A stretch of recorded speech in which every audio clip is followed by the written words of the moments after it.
ойласам, жүрегімді қуаныш кернеп, тынысым кеңіп, өмірдегі ең бақытты адамдай сезімде боламын. Бақыттымын да, өйткені кеудеме білім шырағын жағып, әдебиет деген мөлдір бұлақтан құмарымды қандыра сусындатқан, сіздей білімді, еңбекқор, көзінен мейірім төгілген аяулы ұстазым бар. Сізбен қалай мақтансам да жарасады. Мақтанып қана қоймай, өзің салған жеңісті жолмен жүріп келемін. Сіз республикалық үздік педагог байқауының жеңімпазысыз.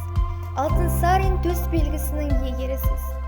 Сізден білім алып жатқан менің де осындай керемет жетістіктерге жететініне сенімді болдым. Сол сенім мені ұлы мақсаттарға жетеледі. Алға қойған мақсаттарымның нәтижесін де көріп жүрмін.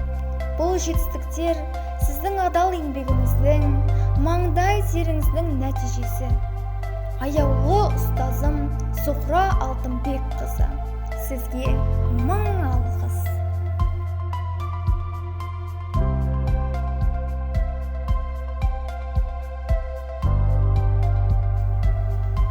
Менің ұстазым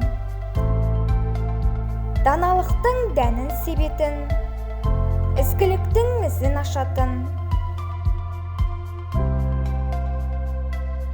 қылаусыз қамқорлығы, алақаны аялы, жаны саялы, мақсатыңды шыңдайтын, үмітіңді жалғайтын, жеңіске жетелеуші, қиын сәтте қол ұшын созатын, сүрінсең сүйейтін, құласаң демейтін, білімнің кірпішін қалайтын, сезімі ақын, жүрегі батыр ұстаз, мықты денсаулық, шалқар шабыт тілеймін.